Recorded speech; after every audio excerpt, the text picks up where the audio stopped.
kita mengalami apa yang namanya kita rasakan mungkin dan juga kita baca di media, kita mengalami apa yang namanya perlambatan ekonomi. Kita tentu sebagai banyak pengusaha di sini kita ingin tahu kira-kira apa sih yang sedang terjadi. Apakah ini kita akan mengalami perlambatan? Apakah karena ini sekarang ada pengetatan likuiditas, lalu kita akan mengalami perlambatan ekonomi, lalu sektor-sektor apa saja yang mungkin akan terpengaruh? Yang saya khawatirkan ini, dan ini yang perlu kita jaga di HIPMI, perlu kita kawal, bahwa jangan sampai pemerintah ini fokusnya hanya di makro saja, nggak lihat sektor realnya. Karena kalau kita melihat sektor real ini tumbuh terus dan menjadi penopang, tapi kadang-kadang tidak diberikan bauran kebijakan yang tepat. Gimana melihat pengetatan likuiditas ini dan apakah ada impact besar atau tidak? Apakah akan mempengaruhi dan seterusnya? Silakan. Sekarang ini kan BI baru-baru ini mengumumkan, yang menghimbau agar perbankan nasional itu merem likuiditas atau pembiayaan mereka kepada sektor real, ya, yang biasanya bank tumbuh 30%, sekarang ini bank diminta untuk tumbuh hanya 15%. Apa yang terjadi? Pasti banyak penundaan pembiayaan.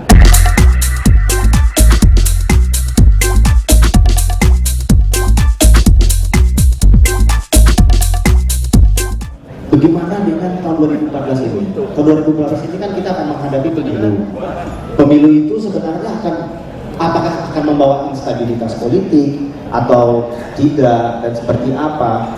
Intinya tahun 2014 itu tahun politik, dan belajar dari 2004 dan 2009 selalu ada sedikit kenaikan yang disebut sebagai election impact daripada pemilu itu sendiri kepada ekonomi, dan itu impactnya naik justru.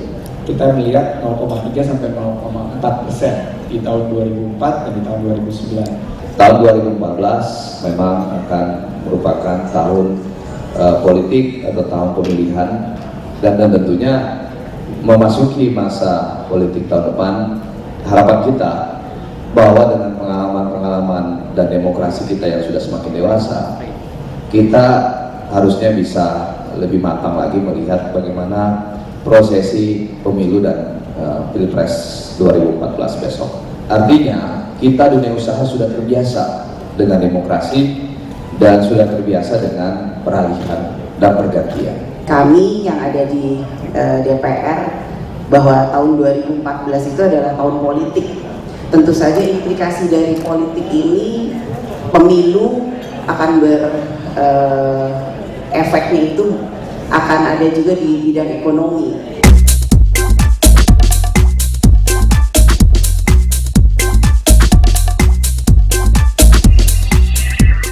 UKM adalah tulang punggung dari pertumbuhan dan perekonomian nasional, dan saya harap sekali di tahun 2014 nanti segala macam permasalahan-permasalahan yang ada sekarang itu dapat terselesaikan. UKM mengalami pelambatan, tapi menurut saya enggak juga. Kita lihat ada resiliensi daripada UKM kita. Menurut saya ini harus punya posisi gitu, dan bukan hanya UKM, khususnya di sini ada juga harus bawa bendera juga bahwa ternyata dari UKM itu mayoritasnya juga banyak yang dipomandoi oleh pengusaha perempuan. Teman-teman di Kadin UKM, Mas Andi sekarang sedang memperjuangkan yang namanya e-commerce.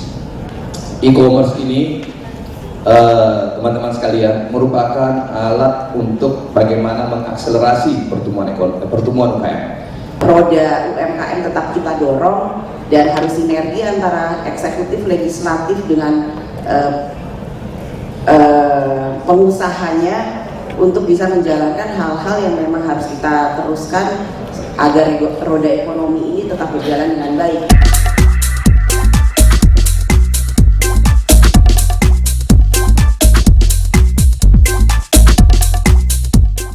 Permasalahan masih 3 itu, yaitu birokrasi perizinan terutama di DKI itu masih jadi permasalahan. Lalu tadi akses untuk permodalan, satu lagi akses untuk pemasaran, akses to marketnya.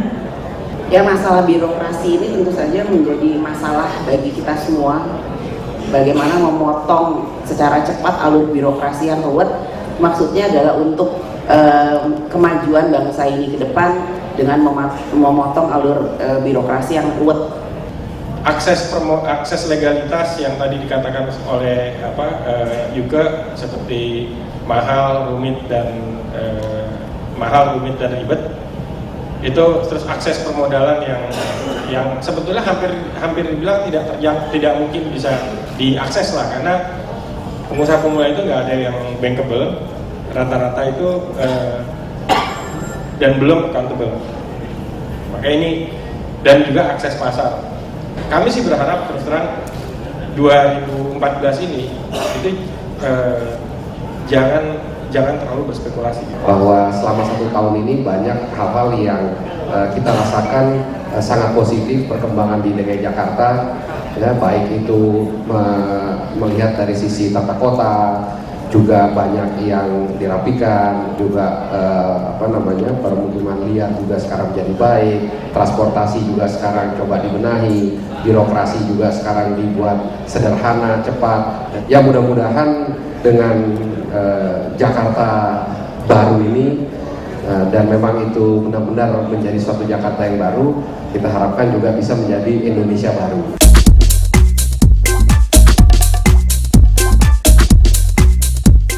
Tips investasi ke depan 2014, silakan Pak.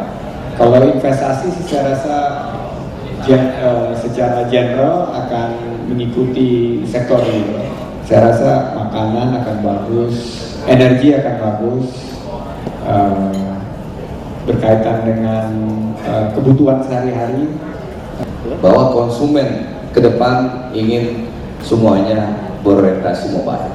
Terus bisnis energi, ya, kita masih, negara kita ini masih membutuhkan energi yang besar.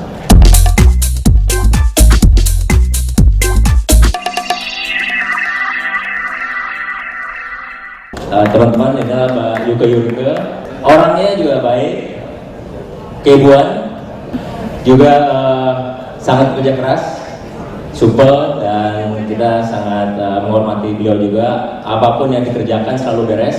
Baik, selamat untuk terus maju untuk Hippie Jaya. Ya, saya kira ini kita bangga sekali ada perempuan yang ingin maju di Hippie Jaya. Ini merupakan kesempatan yang langka untuk memimpin Hippie Jaya yang besar ini. Saya ucapkan selamat berjuang untuk memajukan, dan bajunya udah cocok warna merah sesuai dengan hatinya kelihatannya. Dan saya juga sama bersama Mas Erwin mendoakan bangga punya Hippie bisa punya kader Sri Kandi yang berkiprah di organisasi kita, dan mudah-mudahan untuk diinspirasi daripada pengusaha-pengusaha wanita seluruh Indonesia. Buat saya Yuke ini aktivis, dalam arti mau kerja keras, nggak malu untuk berkompetisi. Kalau nggak salah hari ulang tahun partai, saya ajak Yuke untuk ikut menjadi salah satu panitia. Di situ saya bisa melihat bahwa ini perempuan, lah saya bilang gitu, ini perempuan sebenarnya jiwanya laki-laki. Karena mau kerja keras, mau turun tangan, saya minta kerja apa aja, siap mbak. Bahkan saya minta untuk standby sampai malam pun siap. Saya melihat nggak gampang buat menjadi seorang perempuan yang mau kerja di lapangan, kemudian turun tangan. Saya tentu saja mengapresiasi keinginan Yuke dan semangat. Ini bukan masalah menang kalah, tapi bagaimana kita bisa mengabdikan diri lah, khususnya di organisasi ataupun dimanapun kita berada, untuk bisa lebih dikenal dan diketahui oleh orang lain. Mungkin saya nggak banyak cerita juga yang saya ingat dari Yuke, tapi satu hal yang paling saya ingat dari Yuke, hampir semua acara BBP HIPMI ada Yuke. Tidak diragukan lagi betapa cintanya Mbak Yuke terhadap HIPMI, dan saya juga tahu bahwa banyak ketua umum, artinya lebih dari 2, yang lahir melalui Mbak Yuke. Beliau ini sangat aktif dan pekerja keras. Berbagai kegiatan, baik itu di HIPMI Jaya dan di BPP HIPMI, beliau ikuti dan turun langsung. Mengenai Mbak Yuke ini, menurut saya orangnya sangat baik hati. Pengalaman saya sama Mbak Yuke, setiap kita buat acara Mbak Yuke pasti datang. Setiap saya buat acara Mbak Yuke pasti sempatkan waktu datang, meskipun saya tahu jadwalnya sibuk, tapi datang. Dan juga Mbak Yuke itu jago pingpong. Mbak Yuke adalah teman yang saya bisa katakan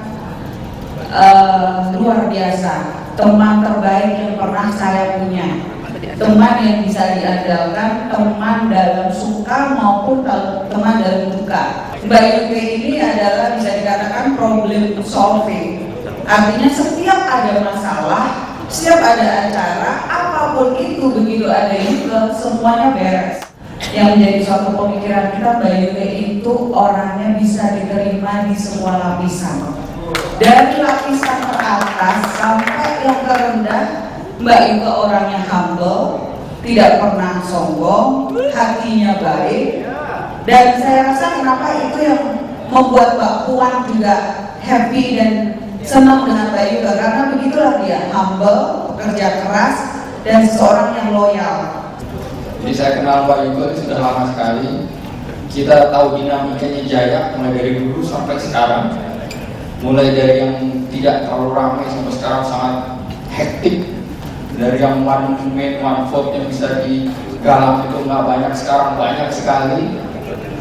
Jadi ekspektasi kita pun makin lama makin berkembang. Ya, harapan saya dari teman-teman tentunya pasti ingin calon ketua kita nantinya akan membawa dampak yang lebih positif dan lebih bisa membimbing kita. Harapan saya dan juga teman-teman yang masih junior, mudah-mudahan dengan pemimpin kalau Mbak Yuke jadi ketua umum Jaya, semoga semakin sukses dan juga semakin banyak perempuannya. Terima kasih teman-teman.